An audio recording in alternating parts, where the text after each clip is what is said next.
चलिए दोस्तों, करते हैं आज की क्लास को शुरुआत। आज की क्लास में बेटे मैं आप लोगों को जो टॉपिक करवा रहा हूँ इसका नाम है कैश फ्लो स्टेटमेंट। मैं आप सब लोगों को बता दूं, कैश फ्लो स्टेटमेंट का जो टॉपिक है इसमें बेटा मैंने आप लोगों को 3 एक्टिविटीज में जाकर के कैश फ्लो स्टेटमेंट बताया था।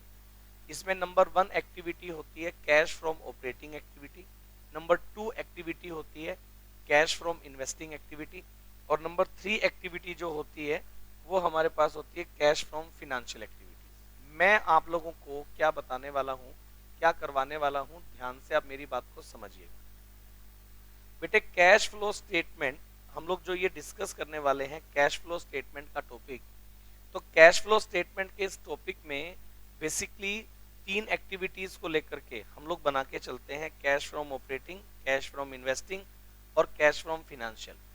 आज की जो क्लास है इसमें मैं क्या कर रहा हूं, मैं क्वेश्चन नंबर 14, आप सब लोग मेरी बात को ध्यान से समझिएगा। हम लोग क्वेश्चन नंबर 14 की बात करेंगे। आपकी बुक में जो इलस्ट्रेशन नंबर 14 है, आप अगर देखेंगे इलस्ट्रेशन नंबर 14 में आपको ना एक बैलेंस शीट गिवन है, आप चेक करो। और ये बहुत ही बढ़िया तरीके से मैं आप लोगों को करवाने वाला हूं। इलस्ट्रेशन नंबर 14 में अगर आप चेक करेंगे तो हमें balance sheet of ABC limited, find out the cash from operating activities only. हमें इसमें क्या बोला गया, क्या बनाना है, cash from operating activities.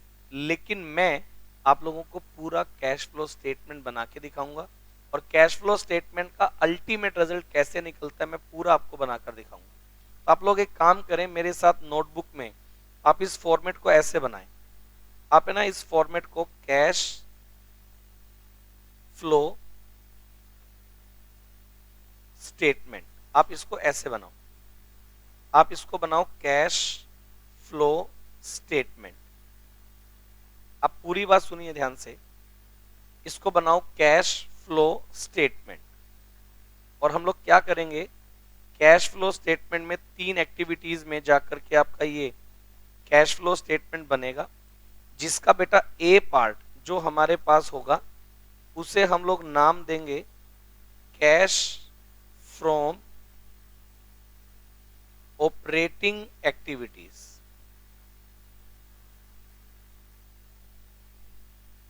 Cash from operating activities, ये पार्ट ए इसका बनेगा। कैश फ्रॉम ऑपरेटिंग एक्टिविटीज, ये इसका पार्ट ए बनेगा। ये बनेगा इसका part A, cash from operating activities. आप ये बात मान के चलो, अगर आपकी नोटबुक में आप सिंगल पेज लगाकर चले हैं तो हाफ पेज के बाद फिर बनाओगे कैश फ्रॉम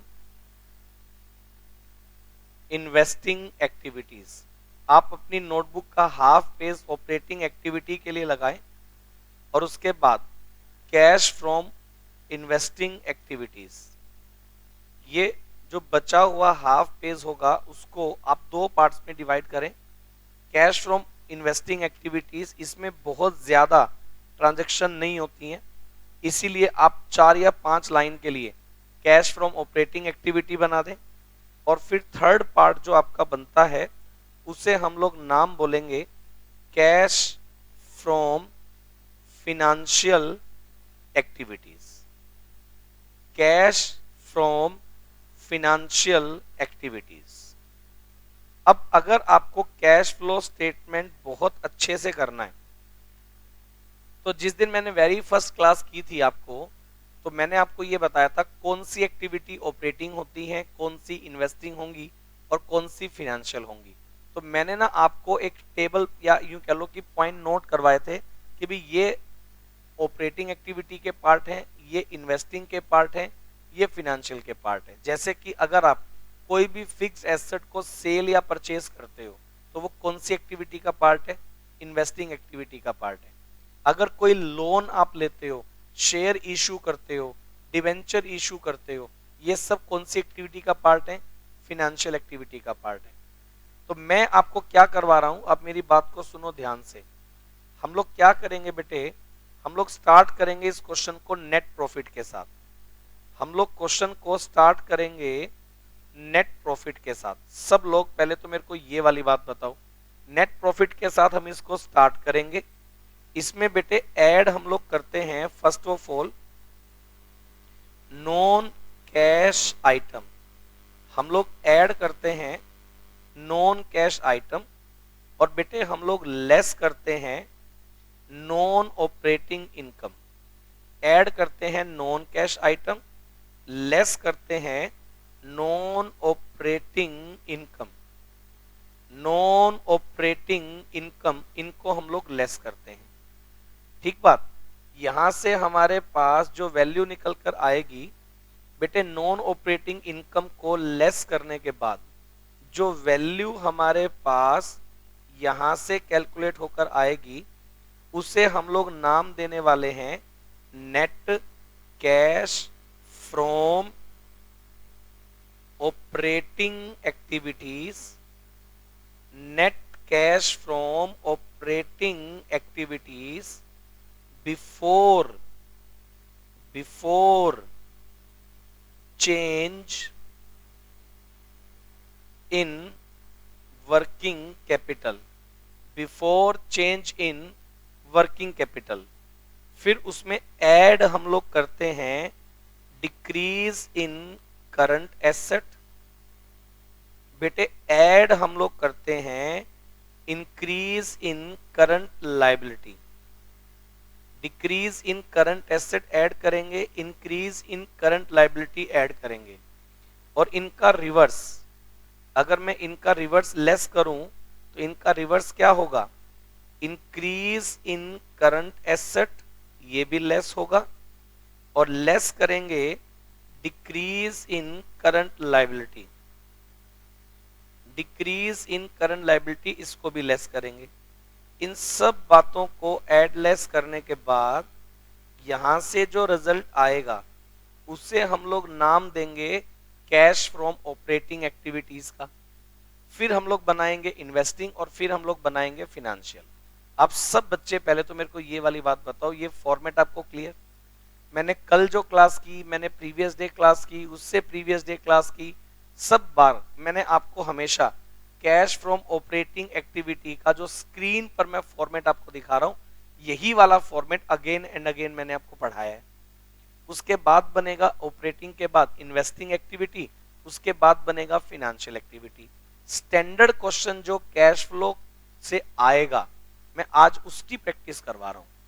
जो स्टैंडर्ड क्वेश्चन कैश फ्लो से आएगा मैं उसकी प्रैक्टिस करवा रहा हूं। और प्लस मैं आपको बता दूं कि इसमें अगर मैं जब आपके ये चैप्टर का एक लेवल बनेगा तो इसी तरह के क्वेश्चन आएंगे, बस उसमें एक दो एडजस्टमेंट्स आ जाएंगी। उन एडजस्टमेंट्स के लेजर बना के उनका बैलेंस निकाल के कैश फ्लो में डील करना होगा, और बाकी तो यूं का यूं क्वेश्चन बनेगा। यानी जो मैं आज करवा रहा हूं ये स्टैंडर्ड क्वेश्चन है। आज वाला क्वेश्चन समझ में आ गया तो ये बात मान के चलो कैश फ्लो का 80% काम आज हो जाएगा। समझ गए कैसे बनाना है कैश फ्लो? वो 80% काम हो जाएगा। उसके बाद तो मेरे को आपको एडजस्टमेंट्स की प्रैक्टिस करवानी है कि ये एडजस्टमेंट होगा तो ऐसे डील करना है। बाकी काम तो यही है जो आज मैं करवा दूंगा। अब आज की क्लास को समझना है।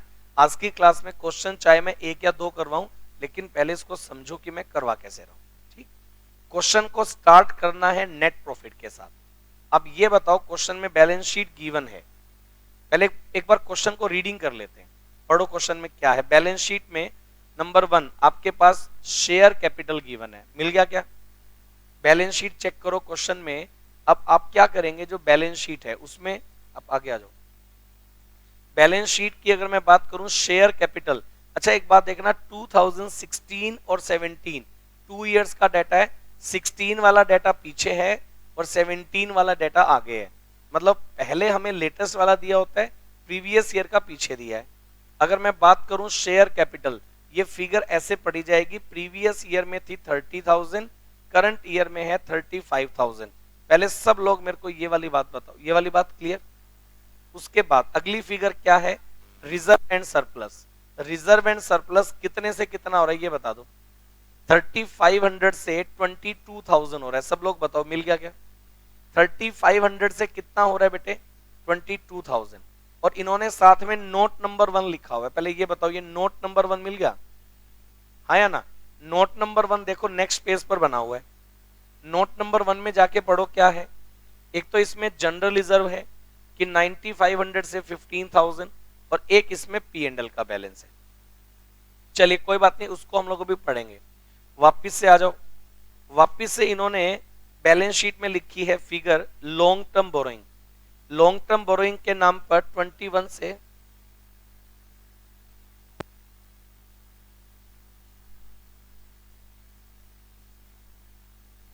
चलिए, तो हमारे पास अगली फिगर क्या है बेटा, लॉन्ग टर्म बोरोइंग 21 से 25,000 हो गया। अब लॉन्ग टर्म बोरोइंग का इन्होंने नोट नंबर 2 लिखा हुआ है। लॉन्ग टर्म बोरोइंग में डिबेंचर है 10%, ये हमें लिखे हुए हैं। फिर इन्होंने क्या लिखा, ट्रेड पेबल। ट्रेड पेबल का जो अमाउंट है वो इनका है 8500 से 12,500। पता है ये क्वेश्चन अगर समझ में आ गया ना, सारे समझ में आ जाएंगे फिर आपको, क्योंकि मैं आपको कोई रट्टा नहीं लगवा रहा, मैं तीनों एक्टिविटी बना के दिखा रहा हूं। और बुक से सॉल्यूशन मत देखना, सॉल्यूशन में सिर्फ ऑपरेटिंग है, मैं जबकि तीनों बना रहा हूं। फिर हमें लिखी हुई है एसेट्स में नॉन करंट एसेट, जिसमें टेंजिबल एसेट है नोट नंबर 3 के साथ, इनटेंजिबल एसेट है नोट नंबर 4 के साथ, नॉन करंट इन्वेस्टमेंट है नोट नंबर 5 के साथ, फिर लिखा हुआ है इन्वेंट्री, और फिर लिखा हुआ है कैश एंड कैश इक्विवेलेंट। अगले पेज पर इन्होंने note number 1 reserve and surplus का डिटेल बना के दिया हुआ है। Note number 2 long term borrowing का डिटेल बनाकर दिया हुआ है। नोट नंबर 3 टेंजिबल एसेट का डिटेल बनाकर दिया हुआ है। नोट नंबर 4 इनटेंजिबल एसेट का डिटेल बनाकर दिया हुआ है। नोट नंबर 5 में इन्होंने लिखा हुआ है कि जो इन्वेस्टमेंट है उनके ऊपर इंटरेस्ट मिलता है 10%, कोई दिक्कत नहीं है। एडिशनल इंफॉर्मेशन में हमें लिखा गया डिबेंचर वर इशूड ऑन 31 मार्च 2017। आप देखेंगे इन्होंने कुछ एडिशनल डिबेंचर इशू किए हैं, क्योंकि डिबेंचर ओपनिंग में कुछ है, क्लोजिंग में कुछ है। तो जो डिबेंचर एडिशनल इशू हुए, कौन सी डेट को इशू हुए, वो हमें बताया हुआ है। और पॉइंट नंबर 2 में लिखा हुआ है इन्वेस्टमेंट वर मेड ऑन 31 मार्च 2017। दो बातें हमें गिवन है और बहुत ही अच्छे लेवल पर ये वाली बातें मैं आप लोगों के साथ करूंगा डिस्कस। अब क्या करो मैं आपको बताता हूं। सबसे पहली बात, हमें नेट प्रॉफिट लेना होता है। जब मैं इसके नोट टू अकाउंट पर गया ना, नेट प्रॉफिट का नोट टू अकाउंट मैंने देखा, working note number 1, note number 1 पे आओ जरा एक बार, नोट नंबर 1 पे आओ जरा एक बार। नोट 1 में हमें पी एंड एल का बैलेंस, नेट प्रॉफिट कितना दिया हुआ है पहले मेरे को ये बताओ। पी एंड एल का बैलेंस कितने से कितना हो रहा है पहले तो ये बताओ। नोट नंबर 2 में पी एंड एल का बैलेंस माइनस के 6000 से प्लस के 7000 हो रहा है। तो प्रैक्टिकली ये वाली बात आधे लोगों को डाउटफुल हो जाती है। हमारा जो नेट प्रॉफिट है वो 13,000 रुपए। पहले तो ये बताओ ये वाली बात क्लियर है क्या? इसका मतलब प्रीवियस ईयर में हमारा माइनस के 6000 था और करंट ईयर में प्लस के 7000 है। इसका मतलब हम लोग माइनस के 6000 से प्लस के 7000 पर आए, तो हमारा करंट ईयर का प्रॉफिट कितना हुआ? 13,000। किसी को ये बात ऐसे समझ में ना आए, आपको याद है मैथमेटिक्स में ऐसा कुछ होता था, हम यहां सेंटर में जीरो लेते थे, इधर प्लस की फिगर होती थी, इधर माइनस की फिगर होती थी। मैथमेटिक्स में कुछ पढ़ा है आपने? यहाँ ये वाला एरिया माइनस का होता है, मतलब इनिशियल डे पर आप ईयर के स्टार्टिंग में माइनस के 6000 पर स्टैंड कर रहे हो, और ईयर एंड जब हुआ तो आपका जो प्रॉफिट है प्लस के 7000 है।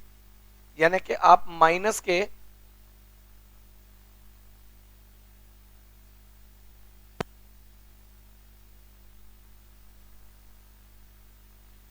माइनस के 6000 से प्लस के 7000 पर अगर आप गए हो, इसका मतलब ये हो गया कि आपकी जो वैल्यू है नेट प्रॉफिट की वो कितनी है? 13,000। मेरे को ये वाली बात बता दो, ये वाली बात आपको क्लियर है क्या? सही है, आपका इनिशियल डे लॉस था और ईयर एंड पर आपका प्रॉफिट हो गया। इसका मतलब ये कि आपका जो नेट प्रॉफिट है वो कितना है बेटे? 13,000। फर्स्ट ऑफ ऑल तो मेरे को ये वाली बात बताओ क्लियर है क्या? बट मैंने यहां नहीं लिखना, सुनना सुनना सुनना, यहां नहीं लिखना है। अपन लोग क्या करेंगे, नेट प्रॉफिट कितना है? 13, और ट्रांसफर टू रिजर्व बताओ कितना था? वर्किंग नोट नंबर 1 में ही लिखा हुआ है ट्रांसफर टू रिजर्व। कितना है ट्रांसफर टू रिजर्व बताओ? Transfer to reserve working note में लिखा हुआ है, कितना है ट्रांसफर टू रिजर्व? 9500 से 15,000 हो गया। इसका मतलब ट्रांसफर टू रिजर्व है 5500। इसको भी अगर आप ऐड कर दोगे तो ये वैल्यू आ गई 18,500। तो जो मेरा नेट प्रॉफिट है वो आपको ऑपरेटिंग एक्टिविटी में लेना है 18,500। आप लोगों का ये रिप्लाई आ जाएगा, उसके बाद ही मैं आप लोगों के लिए वर्किंग कर पाऊंगा। फटाफट से मेरे को बताओ ये वाली बात आपको क्लियर है क्या, बोलिए। ये वाली बात आपको क्लियर है क्या, बताइए मेरे को।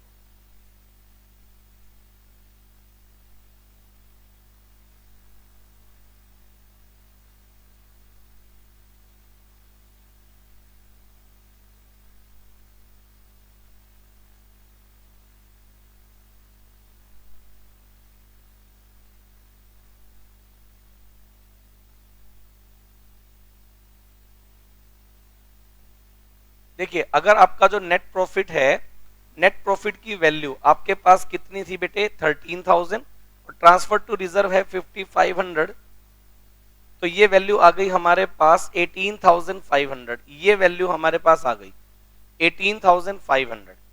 अब उसके बाद हमें क्या करना है, अब सुनो मेरी बात। नेट प्रॉफिट को बेस बना लिया, कैश फ्लो स्टेटमेंट में जो ऑपरेटिंग एक्टिविटी है उसमें हम लोग किसको नेट प्रॉफिट बनाएंगे बेटा, बेस किसको बनाएंगे, नेट प्रॉफिट को। नेट प्रॉफिट एज पर पी एंड एल मैंने बेस बना लिया। अब मैं क्या करूंगा, बैलेंस शीट की फर्स्ट फिगर से लेकर लास्ट फिगर तक आऊंगा, पहली फिगर को पढ़ूंगा। अगर सुनो सुनो, अगर वो ऑपरेटिंग एक्टिविटी से रिलेटेड है तो मैं ऑपरेटिंग में डील कर दूंगा, इन्वेस्टिंग से रिलेटेड है तो इन्वेस्टिंग में डील कर दूंगा, फिनेंशियल से रिलेटेड है फिनेंशियल में डील कर दूंगा। एक एक करके सारे पॉइंट मैं आपको बताता चलूंगा, सही है। अब पढ़ो, बैलेंस शीट की पहली फिगर को पढ़िए।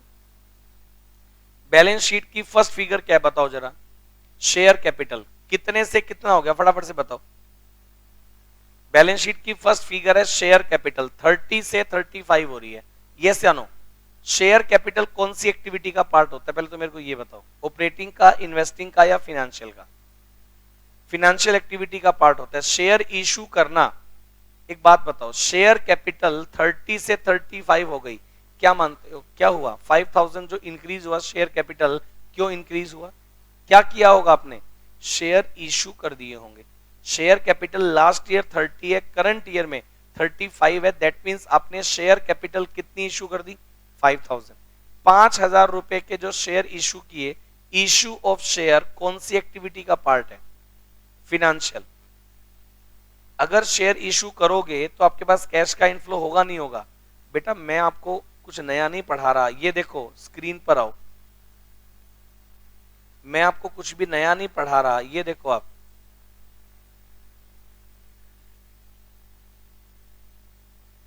ये देखिए आप, जिस दिन मैंने कैश फ्लो स्टेटमेंट आपको बनवाया था, टॉपिक स्टार्ट किया, तो पता है मैंने आपको फर्स्ट ऑफ ऑल ये बताया कि ऑपरेटिंग एक्टिविटी में कौन सा रिसिप्ट है, कहां से ऑपरेटिंग में इनफ्लो आएगा और कहां से ऑपरेटिंग में आउटफ्लो होगा, ये मैंने आपको बताया। उसके बाद अगर आप देखोगे इन्वेस्टिंग एक्टिविटी में, इन्वेस्टिंग एक्टिविटी में कैश का इनफ्लो कहां से होता है और इन्वेस्टिंग एक्टिविटी में कैश का आउटफ्लो कहां होता है, ये मैंने आपको बताया। और फिनेंशियल एक्टिविटीज की अगर मैं बात करूं तो कैश का इनफ्लो फिनेंशियल एक्टिविटी में कहां होगा और कैश का आउटफ्लो फिनेंशियल एक्टिविटी में कहां होगा, ये मैंने आपको बताया।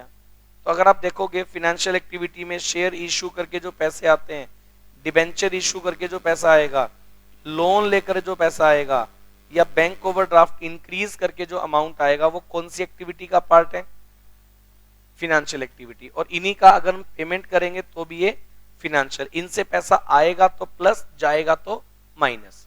अब एक एक करके सबसे पहले आपको ना इस चीज को रिलेट करना होता है। अब जैसे देखो एसेट्स की अगर मैं बात करूं, फिक्स्ड एसेट को सेल करोगे, नॉन करंट इन्वेस्टमेंट को सेल करोगे, या उनसे कोई इंटरेस्ट या डिविडेंड आएगा या तो रेंट आएगा, ये कौन सी एक्टिविटी का पार्ट है, इन्वेस्टिंग। और इन्हीं में अगर परचेज करोगे और अगर नॉन करंट एसेट को परचेज करोगे तो भी ये इन्वेस्टिंग का पार्ट है, लेकिन इसमें क्या होगा, कैश जाएगा। तो मैंने आपको ये बताया इन्वेस्टिंग में कैश आएगा कहां से, इन्वेस्टिंग में कैश जाएगा कहां। इसके बाद मैंने डील किया फिनेंशियल एक्टिविटी में कैश आएगा कहां से, फिनेंशियल एक्टिविटी में कैश जाएगा कहां, ये मैंने डील किया। तो भाई सब बच्चे सब लोग मेरे को ये वाली बात बताओ, इतना सबको क्लियर है क्या? यस या नो? चलो मैं इससे आगे, चलो ये तीनों एक्टिविटीज आपको पता होनी चाहिए। तो ये देखो, अब मैं वापस से क्वेश्चन पर अगर आपको लेकर आता हूं, तो आप सब लोग मेरी बात को ध्यान से सुनिए भाई, जल्दीबाजी कोई नहीं है। वापस से इस क्वेश्चन पर आ जाता हूं मैं। अब वापस से मैं क्वेश्चन पर आ गया, कैश फ्लो स्टेटमेंट। अब मेरे को ये बताओ, मेरा नेट प्रॉफिट मैंने बेस कितना बनाया था? 18,500, वो मैंने ले लिया। अब आप एक एक करके पॉइंट बताओ। फर्स्ट पॉइंट क्या है? बैलेंस शीट की पहली फिगर क्या है? शेयर कैपिटल कितने से कितना हो गया ये बताओ? 30 से 35। 5,000 के शेयर कैपिटल इंक्रीज कौन सी एक्टिविटी का पार्ट है? फिनेंशियल। तो फिनेंशियल एक्टिविटी में पैसे शेयर इशू करके आएंगे या जाएंगे ये बता दो भाई। शेयर इशू करने से बिजनेस में कैश का इनफ्लो होगा या आउटफ्लो होगा? इनफ्लो होगा। चलिए लिखो जरा, issue of share. Issue of share, share issue करके मेरे पास आ गए 5,000। ये कौन सी एक्टिविटी का पार्ट है?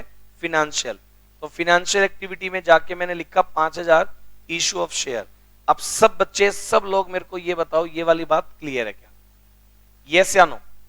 बैलेंस शीट को पढ़ो। बैलेंस शीट में शेयर कैपिटल के बाद अगली फिगर क्या है? बैलेंस शीट में अगली फिगर है रिजर्व एंड सरप्लस। हो गया, चलो डन। उसके बाद क्या है? Non current liability. Non current liabilities में क्या है? Long term borrowings. Long term borrowings कितने से कितना हो गया बताना जरा? 21 से 25 हो रहा है। लॉन्ग टर्म बोरोइंग 21 से 25 हो रहा है। इसका मतलब ये कितना इंक्रीज हो रहा है बेटे? 4,000। अब एक बात बताना, लॉन्ग टर्म बोरोइंग्स को लेकर 10% डिबेंचर है। पहले मेरी बात को सुनो, पहले तो ये बताओ 4,000 रुपए के बोरोइंग्स इंक्रीज हुए नहीं हुए? यानी कि अपन ने करंट ईयर में कितने रुपए के डिबेंचर इशू कर दिए? 4,000 के। अच्छा ये बताओ, डिबेंचर इशू करके जो पैसे आए वो कौन सी एक्टिविटी का पार्ट होंगे? फिनेंशियल का ही। देखो सबसे पहली बात पता क्या है, जब तक आप लोगों ने टॉपिक को पढ़ा नहीं ना, मैं करवा जाऊंगा, आपको समझ में कुछ नहीं आएगा। आप लोगों ने अगर थ्योरी नहीं पढ़ा या आप लोगों ने स्टार्टिंग के पॉइंट ही नहीं पढ़े, अब दिक्कत क्या है? आप लोगों ने जो बस मैंने पढ़ा दिया वो फारिग। अब आप नहीं करके आ रहे हो या नहीं करोगे तो फायदा ही नहीं हो, उसका जीरो वैल्यू है। मुंडी तो हिला रहा है, पता तो तेरे को नहीं है, आता है तो। डिबेंचर का जो अमाउंट है, कितना अमाउंट है बेटा? 21 से 25। 21 से 25 हुआ, दैट मींस 4,000 के डिबेंचर जो आपने इशू किए। Issue of debenture financial activity का पार्ट है। तो इशू ऑफ डिबेंचर कितना अमाउंट है बेटे? इशू ऑफ डिबेंचर 4,000, ये फिनेंशियल एक्टिविटी का पार्ट है, ये आ गया। अब सब बच्चे सब लोग मेरे को ये वाली बात बताओ, ये वाली बात सबको क्लियर है क्या? Issue of debenture financial activity का पार्ट है, ये आ गया। अब सब लोग बताइए ये वाली बात क्लियर है क्या? बोलिए।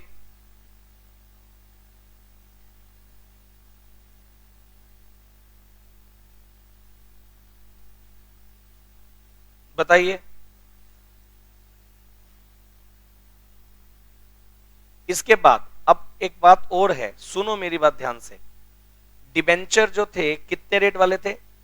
10% डिबेंचर। आपको बुक में क्या लिखा? ओपनिंग में थे 21 के, क्लोजिंग में थे 25 के। 4,000 रुपए के डिबेंचर एडिशनल इशू किए। डिबेंचर इशू करने से जो अमाउंट आएगा वो कैश का इनफ्लो है, मैंने फिनेंशियल में दिखा दिया। लेकिन एक बात बताओ, 4,000 के डिबेंचर कब इशू किए, उसकी एक डेट आपको क्वेश्चन के नीचे एडजस्टमेंट में गिवन है। इसने बोला था एडिशनल डिबेंचर इशू किए क्लोजिंग डेट पर, दैट मींस 31 मार्च 2017 में क्लोजिंग डेट पर हमने ये डिबेंचर इशू किए। सब लोग बताना ये वाली बात क्लियर है क्या? अब इसका मतलब पता है क्या बनता है? सुनो, ईयर के स्टार्टिंग में हमारे पास कितनी वैल्यू के डिबेंचर थे? 21,000 वैल्यू के। कितने परसेंट डिबेंचर थे? 10% डिबेंचर।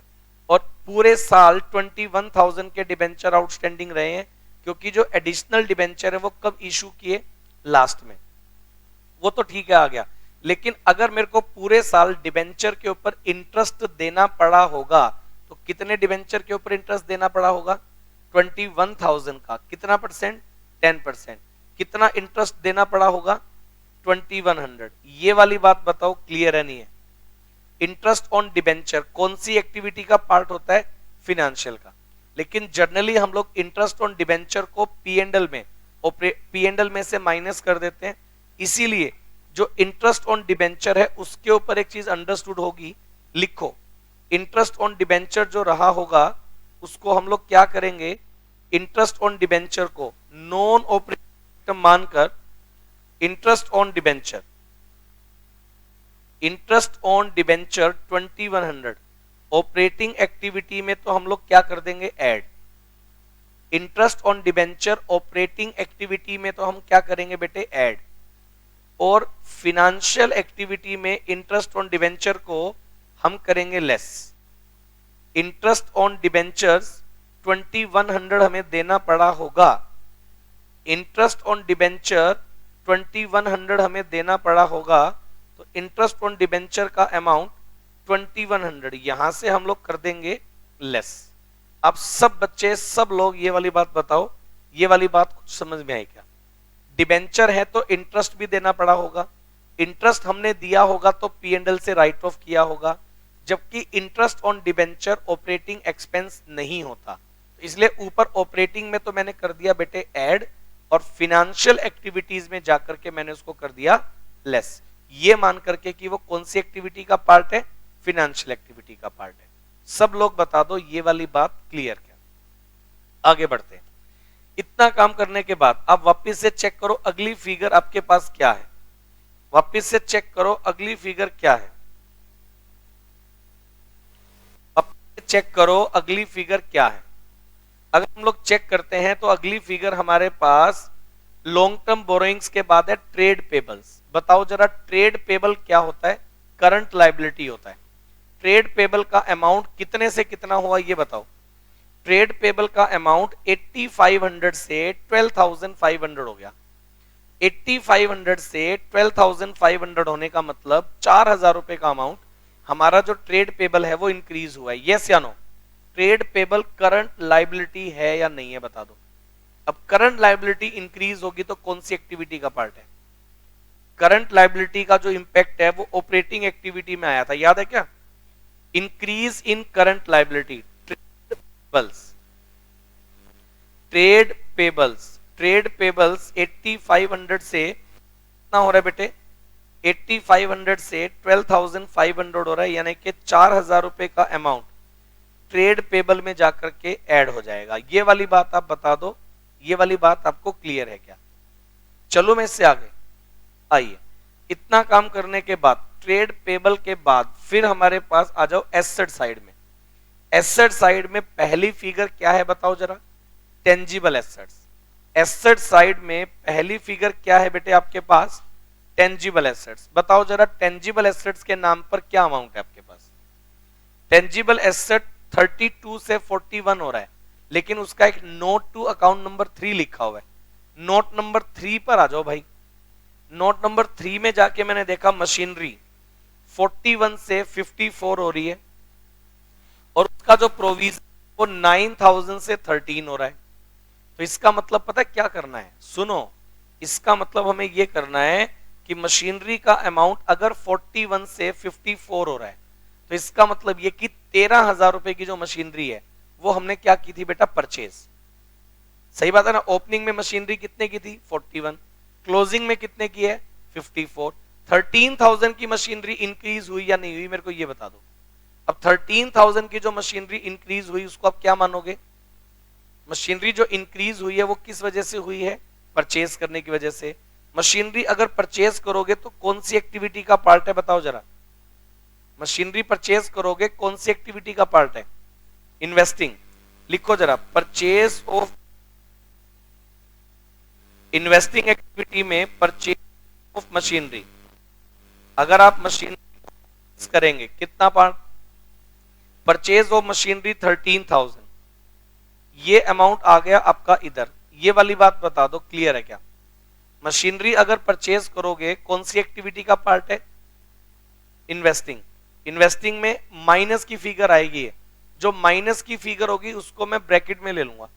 परचेज करने से पैसे आएंगे या जाएंगे मेरे को ये बताओ। परचेज करोगे मशीनरी तो पैसे तो देने पड़ेंगे, तो कैश का इनफ्लो होगा या आउटफ्लो होगा? आउटफ्लो होगा तो माइनस में, इनफ्लो होगा तो प्लस में। ये वाली बात बता दो, क्लियर है क्या सब लोगों को? आगे बढ़ो। उसके बाद क्या लिखा हुआ है पढ़िए जरा। मशीनरी के बाद नेक्स्ट फिगर क्या है बेटा? मशीनरी के बाद उसी के नीचे आप बताना प्रोविजन का अमाउंट कितना था? प्रोविजन का अमाउंट 9000 से कितना हो गया? 13000। प्रोविजन का अमाउंट 9000 से कितना हो गया? 13। अच्छा एक बात बताना जरा, प्रोविजन अगर 9 से 13 हो रहा है तो इसका मतलब है 4000 का प्रोविजन हमने करंट ईयर में और बनाया है। अब जो प्रोविजन हमने 4000 का बनाया उसका क्या करेंगे भाई? Provision for depreciation non cash item है, ऑपरेटिंग एक्टिविटी में ऐड होगा। Provision for depreciation non cash item है, ऑपरेटिंग एक्टिविटी में ऐड होगा। सही बात है या नहीं है बता दो। देखो प्रोविजन अगर हम बनाएंगे करंट ईयर में 4000 रुपए का तो वो कहां से बना होगा? पी एंडल से, इसीलिए वापिस से पी एंडल में नॉन कैश आइटम मान करके ऐड कर दो। चलो वापिस से मेरे को ये बताओ, टेंजिबल एसेट वाला पॉइंट आ गया ना? मशीनरी को भी डील कर लिया, प्रोविजन को भी डील कर लिया। वापिस से बैलेंस शीट पर आओ। बैलेंस शीट में टेंजिबल एसेट के बाद अगली फिगर क्या है? इनटेंजिबल एसेट, जो कि 10,000 से 8,000 हो रही है। मिल गया क्या सबको? हाँ या ना? इनटेंजिबल एसेट कितने से कितना हो रहा है बेटा? 10,000 से 8,000 हो रहा है।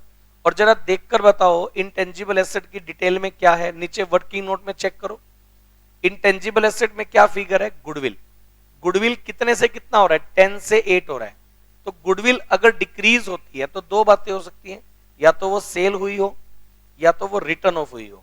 तो गुडविल की वैल्यू अगर इनटेंजिबल एसेट की वैल्यू अगर डाउन होती है तो पहला अजम्पशन क्या मानेंगे? गुडविल राइट ऑफ की गई होगी। अब गुडविल राइट ऑफ की गई होगी तो वो गुडविल रिटर्न ऑफ का इंपैक्ट किस पर पड़ा? पी एंड एल पर। तो इसलिए ऑपरेटिंग एक्टिविटी में गुडविल रिटर्न ऑफ के अमाउंट को वापस से ऐड करो। गुडविल रिटर्न ऑफ, गुडविल की वैल्यू जो डाउन हुई थी, गुडविल रिटर्न ऑफ का अमाउंट वापस से ऐड करिए। ये आ गया। गुडविल रिटर्न ऑफ का अमाउंट वापस से ऐड करिए। ये वाली बात बता दो, क्लियर है क्या सब लोगों को? सही है ना? गुडविल रिटर्न ऑफ का अमाउंट वापस से ऐड कर दीजिए। उसके बाद फिर हमें क्या लिखा गया? गुडविल रिटर्न ऑफ के बाद फिर क्या लिखा गया? पढ़ो उसके बाद क्या है? गुडविल रिटर्न ऑफ के बाद नेक्स्ट फिगर क्या है? एसेट साइड में पढ़ो। फिर लिखा गया है नॉन करंट इन्वेस्टमेंट। मिल गया क्या एसेट साइड में? नॉन करंट इन्वेस्टमेंट कितने से कितना हो रहा है बताओ जरा? नॉन करंट इन्वेस्टमेंट 3000 से 8000 हो रहा है। तो पहली बात, अगर नॉन करंट एसेट इंक्रीज हो रहा है दैट मींस परचेज किया होगा। तो purchase of non current investment कौन सी एक्टिविटी का पार्ट है? इन्वेस्टिंग का। लिखो जरा, purchase of non current investment. Purchase of non current investment 5000। ये लो, ये हमारी इसको कम कर देगा। कैश फ्लो में माइनस की फिगर है। आप सब लोग बताओ ये वाली बात क्लियर क्या? हाँ या ना? आगे बढ़ो। लेकिन इसने भी एक नोट लिखा था, पढ़ना जरा। नोट नंबर 5 इन्वेस्टमेंट को लेकर ये लिखा है कि rate of interest on investment कितना है? 10%। इस बात का मतलब ये है, सुनना बेटा जरा, non current investment, non current investment, non current investment opening में कितना है? 3000। क्लोजिंग में कितना है? 8000। करंट ईयर में कितना परचेज किया? 5000। और आप एडजस्टमेंट में ही देखोगे तो इसने क्या लिखा? कब परचेज किया? क्लोजिंग डेट 31 मार्च को परचेज किया। तो इसका मतलब ये कि जो फर्दर इन्वेस्टमेंट तुमने करंट ईयर में परचेज की उसके ऊपर तो तुम्हें कोई इनकम मिलेगी नहीं, क्योंकि वो ईयर के एंड में परचेज किए। पूरा ईयर आपके पास कितने रुपए की इन्वेस्टमेंट रही थी? 3000। पूरे ईयर आपके पास कितने रुपए की इन्वेस्टमेंट रही थी? 3000। अब 3000 की जो इन्वेस्टमेंट आपके ऊपर आपके पास रही थी, इंटरेस्ट की इनकम 10% बता रहा है ना कि इन्वेस्टमेंट कितनी इनकम आ रही है? 10% पर एनम। इसका मतलब इस इन्वेस्टमेंट के ऊपर आपको इंटरेस्ट कितना मिला होगा? 300। ये वाली बात नोट करने वाली है। इन्वेस्टमेंट आपके पास ईयर के स्टार्टिंग में कितने की है? 3000। ईयर के लास्ट में कितने की है? 8000। करंट ईयर में कितनी परचेज कर ली? 5000। ओके। फिर इसने ये बोला कि भाई करंट ईयर में इन्वेस्टमेंट परचेज कर ली, उसके ऊपर तो कोई इनकम हमें मिलेगी नहीं क्योंकि वो ईयर के एंड में परचेज करी है। लेकिन जो इन्वेस्टमेंट आपके पास स्टार्टिंग से रही थी 3000 वाली, उसके ऊपर इनकम कितनी आई होगी? 10% रेट से 300। अब इंटरेस्ट ऑन इन्वेस्टमेंट, आप मेरी बात सुनो, इंटरेस्ट ऑन इन्वेस्टमेंट अगर हमें मिलता है तो हम उसको P&L की क्रेडिट में शो करते हैं, जो कि क्या बन जाएगा? Non operating income. तो इंटरेस्ट ऑन इन्वेस्टमेंट को डील करने का तरीका ये होगा कि जब आप ऑपरेटिंग एक्टिविटी बनाएंगे तो इसमें इसको मानो आप नॉन ऑपरेटिंग इनकम। आप यहां लिखो interest on investment, interest on investment 300, interest on investment 300। ये तो हो जाएगा आपका लेस। सुनते जाना ध्यान से। इंटरेस्ट ऑन इन्वेस्टमेंट 300, ये तो आपका हो जाएगा लेस। ठीक। और कौन सी एक्टिविटी में जाके ऐड होगा? Interest on investment financial investing activity में जाके क्या होगा? Add. Interest on investment investing activity पर आने वाली इनकम है, तो interest on investment financial activity investing में एक्टिविटी में जाके क्या हो जाएगा? ऐड। ऑपरेटिंग से तो हो जाएगा लेस और इन्वेस्टिंग में जाके हो जाएगा ऐड। सही है, क्योंकि वो P&L में इंक्लूड कर रखी थी, P&L की इनकम नहीं थी, तो P&L में से तो लेस कर देंगे ऑपरेटिंग एक्टिविटी में, और इन्वेस्टिंग में आके इसको प्लस कर दीजिए। ये वाली बात बता दो, क्लियर है क्या सब लोग? बोलिए यस या नो। वापिस से आ जाओ। अगली फिगर क्या है? एसेट साइड में इन्वेस्टमेंट के बाद अगली फिगर क्या है बताओ जरा? इन्वेंट्री। इन्वेंट्री कितने से कितना हो रहा है? 6000 से 24,500 हो रहा है। इन्वेंट्री इंक्रीज जो हुआ 18,500। इंक्रीज इन करंट एसेट क्या करना होता है? Increase in current asset. Inventory, inventories का जो अमाउंट है इंक्रीज इन करंट एसेट क्या करना होता है बताओ जरा? इन्वेंट्रीज का जो अमाउंट है इंक्रीज होगा तो लेस। 18,500 ये लेस हो जाएगा, ये मैंने कर दिया लेस। सब लोग बता दो ये वाली बात क्लियर है क्या? इन्वेस्टमेंट अगर करंट एसेट हमारी इंक्रीज होती है तो क्या होगा? लेस। और लास्ट में क्या फिगर लिखी हुई है बताओ जरा? सबसे last figure cash and cash equivalent 12,000 से 13 हो गया। कैश एंड कैश इक्विवेलेंट को तीनों एक्टिविटी में कहीं भी डील नहीं करेंगे।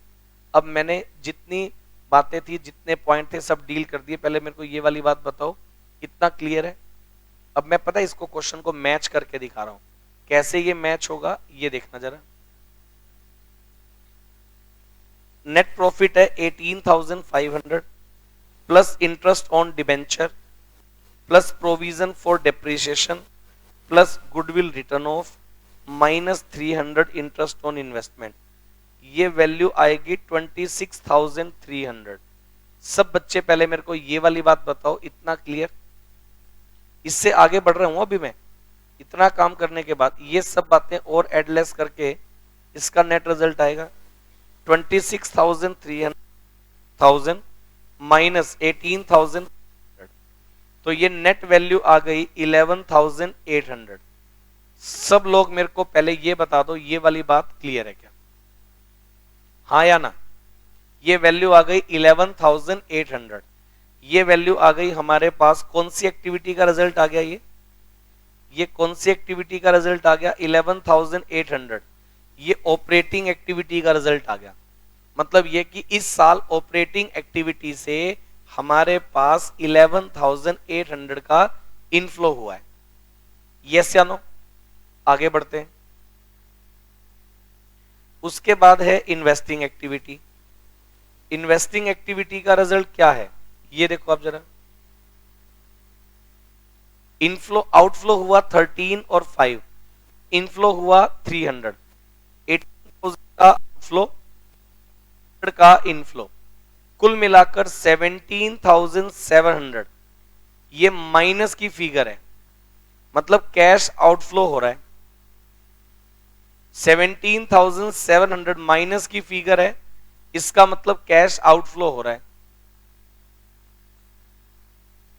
और थर्ड एक्टिविटी हमारे पास कौन सी एक्टिविटी है, फिनेंशियल। 5,000 प्लस 4,000 माइनस 2,100, 6,900 का इनफ्लो हो रहा है। 6,900 का इनफ्लो हो रहा है। अब जरा ये बताओ, तीनों एक्टिविटी का रिजल्ट आ गया, यस या नो? मैं लिख रहा हूं net cash inflow oblique outflow. एक बात बताओ, ऑपरेटिंग से कितना, इधर देखना, ऑपरेटिंग से 11,800 आए हैं, फिनेंशियल से 6,900 आए हैं, तो कुल मिलाकर 11,800 प्लस 6,900, कुल मिलाकर आए हैं 18,700। ये तो आए हैं। और पेमेंट तुमने कितना किया, आउटफ्लो कितना हुआ है, 17,700 का आउटफ्लो। तो एक बात बताओ, तीनों एक्टिविटी का रिजल्ट क्या बना, पहले मेरे को ये वाली बात बता दो। नेट इनफ्लो 1,000 रुपए हुआ या नहीं हुआ, बता दो। दो ऐसी एक्टिविटी थी जहां से इनफ्लो हुआ, और एक एक्टिविटी थी जहां आउटफ्लो हुआ। तीनों का अल्टीमेट रिजल्ट क्या है, 1,000 कैश इनफ्लो। सब लोग पहले मेरे को ये वाली बात बताओ, क्लियर है क्या? तीनों एक्टिविटी का रिजल्ट 1,000 नेट कैश इनफ्लो आ गया। फिर आप इसमें ऐड करो ओपनिंग, ऐड करो opening cash and cash equivalent, opening cash and cash equivalent. Opening cash and cash equivalent अगर आप देखोगे तो वो आपके पास है 12,000 के। ओपनिंग में कैश एंड कैश इक्विवेलेंट के नाम पर है 12,000। बताओ जरा सब लोग, ये वाली बात क्लियर है? तो वो किसके इक्वल आ गए, वो आ गया closing cash and cash equivalent, इसके इक्वल आ गया, जो कि कितना होना चाहिए, 13। आप अपनी बुक में चेक करो 13 क्लोजिंग में है या नहीं है, ये वेरीफाई होगा कि आपका क्वेश्चन राइट है या रॉन्ग है। तीनों एक्टिविटी का अल्टीमेटली रिजल्ट क्या था, 1,000 कैश इनफ्लो। इसमें opening cash and bank balance add कर दो। अगर इन दोनों का टोटल क्लोजिंग बैलेंस और बैलेंस शीट के इक्वल अगर आ रहा है तो इसका मतलब आपका क्वेश्चन ठीक है, अदरवाइज आपने मिस्टेक कर दी है, ये मतलब है इस बात का। ठीक बात है? तो किस तरह से तीनों एक्टिविटीज को बनाकर चलना है, ये बेटे मैंने आप लोगों को करवा दिया। सब लोग मेरे को इतना बताओ पहले, इतना आप लोगों को क्लियर है क्या? अगर आप लोगों को इतना क्लियर है तो मैंने आप लोगों को इलस्ट्रेशन नंबर 14 करवाया है। आप 14 और 15 ये दोनों इलस्ट्रेशंस करके आएंगे, जबकि 14 मैंने करवा दिया, बट आप 14 और 15 दोनों करके आएंगे। बाकी हम इसी तरह से क्वेश्चंस को आगे कंटिन्यू रखेंगे। सब लोग बताओ ओके, समझ में आ गया कैसे डील करना है? कोई जल्दीबाजी नहीं है, पहले सिस्टमेटिक समझ लें, बढ़िया लेवल पे कराऊंगा कैश फ्लो को, कोई दिक्कत नहीं आने वाली है। जो लोग लाइव पढ़ रहे हैं फटाफट से मेरे को बता दो, फिर आज की क्लास को ओवर करते हैं। फटाफट से बता दो।